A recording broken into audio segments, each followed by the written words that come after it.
Alrighty, welcome back everyone. We just went through the group of five, broke down some of the different craziness that could happen in the group of five as my hair is as crazy as can be. But let's get into some of the questions I have going into fall camp, and there are a ton of them, and there are a ton around some big-time universities that have big-time aspirations going into this year. So let's get into this, and we'll probably break this down throughout fall camp, just give you guys an update on fall camp, answer some other questions that have been answered or have yet to be answered. We'll continue on this as we kind of go through fall camp in the next month, but let's jump in and let's talk about who is going to be the guy that trots out with the Michigan's offense in the first game against Fresno State, because I don't know. I think this is one of the biggest things to watch throughout fall camp, because I don't think anyone in that building knows who's going to be the starter, and including those two guys, I think they're very, very much up in the air. Jack Tuttle and Alex Orji are the guys that you're going to have to watch here. Definitely feels like a two-man race here, and definitely is going to be a really, really interesting thing to watch for a number of reasons, because the reality is I do think it's going to be Jack Tuttle. I think he's going to be the guy that starts the season, and I think he'll play good enough football to continue throughout the season, but that's the worry that you have. You know, whenever you get into these quarterback battles, especially late into fall camp, there's always that question of, will someone really separate, or will it be a battle up until the first week? And then you get in kind of a precarious situation that a number of teams have found themselves in, where you start one guy the first game, he doesn't necessarily play quite as well as you want him to. You start the next guy the next game, and then you kind of go back and forth all season. Michigan just has to avoid that. They have to make sure that whoever they're trotting out there in week one, they feel incredibly confident in. If it's Jack Tuttle, we will still see Alex Orji in different packages like we did a year ago, maybe even more often this upcoming year than we did a year ago. But if you're looking for a guy that is a J.J. McCarthy prototype, not necessarily nearly the athletic ability or just overall the ability of J.J. McCarthy, but Jack Tuttle just fits that a little bit better. He's not necessarily the athletic beast that Alex Orji is, and that's another reason Alex Orji just has to be on the field one way or the other.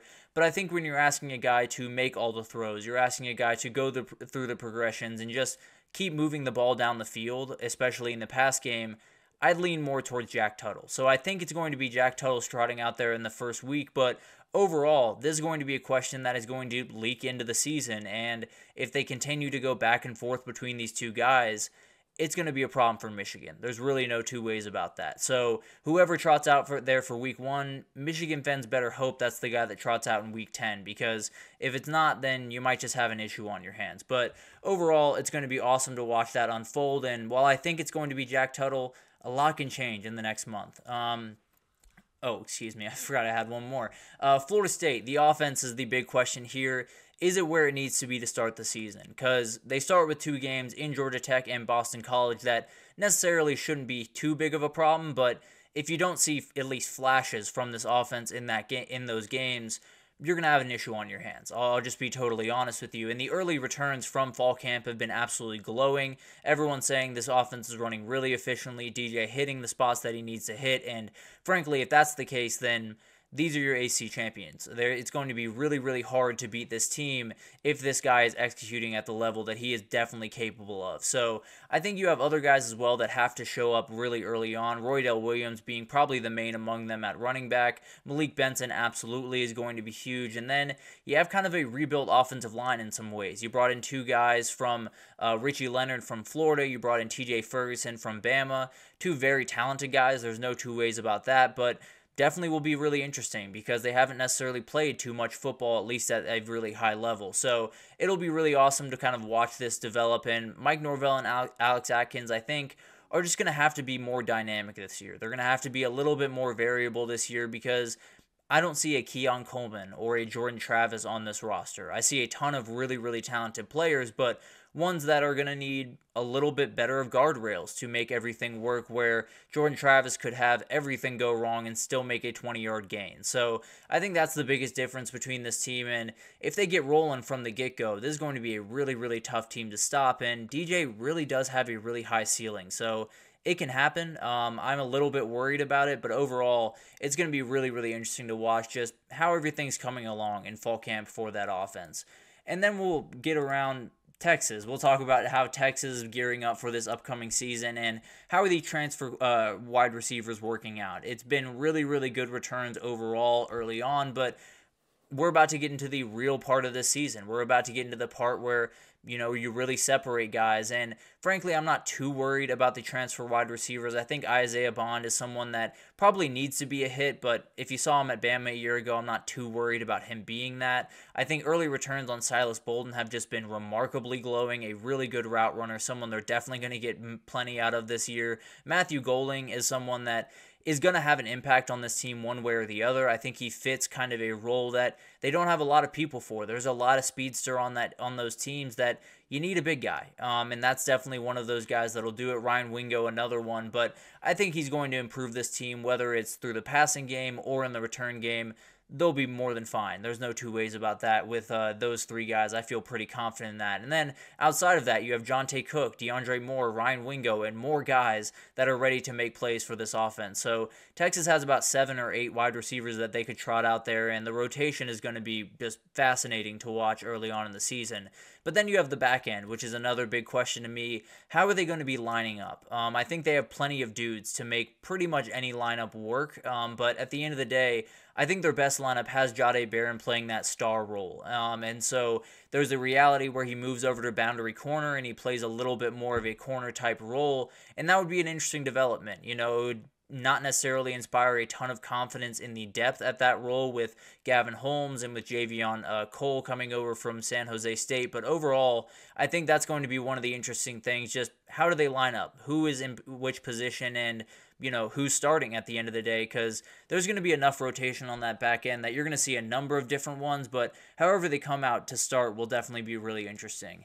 And then you have the young quarterbacks. Who is ready to make that next step? Obviously, we won't really know this until the season gets underway, but we'll definitely hear some murmurs that'll make you feel really confident in some guys. And Nico Iamaleava is the guy that everyone's watching the most. I feel pretty confident about that. The spring was absolutely incredible. The talk about this kid is just through the absolute roof, and I think he's going to be really, really talented. We'll see how he responds to all of this stuff, but the reality is things just got really real for him. He just became the outright leader of this team, and you're rolling into a season where they want to do everything. They don't just want to take a little bite out of the pie. They want to get to the playoff and just take over this conference. So a lot on that kid's shoulders. There's no two ways about that.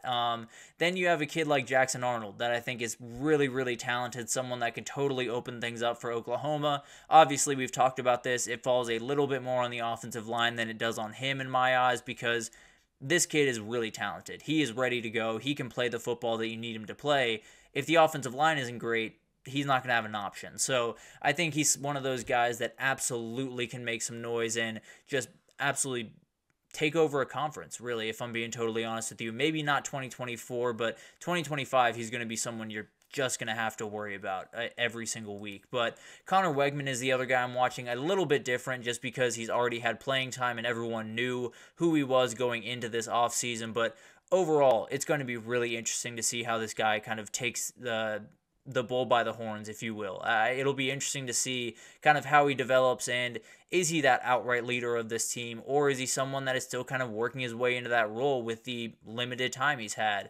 And then you have guys like Dylan Raiola that absolutely can make some noise, has a ton on his shoulders that is going to be really, really tough to deal with, and it started before he was born, but at the end of the day, this is a very talented guy, and if he can hit the high hopes that they have for him, it's going to be really, really fun in Lincoln this year. And then you have guys like Brock Vandegrift, you have Drew Aller, who's a different situation, but still is a very, very interesting one out there that they need to have a strong camp. They need to go into this year with a lot of confidence, not only in them, but their teammates having confidence in them. So it'll be really, really interesting to watch all of this unfold. Overall, I think a lot of those guys are ready for that next moment. I think Nico Iamaleava is someone that we're going to be watching really closely, and I think he's ready. I think he's ready to take over this program and do some really special things. Now, could 2024 be a little bit disappointing? Sure, but at the end of the day, as long as you leave 2024 thinking 2025 is going to be even better because this kid is special, I think you feel more than fine as a Tennessee fan. So really, really like this group, and I think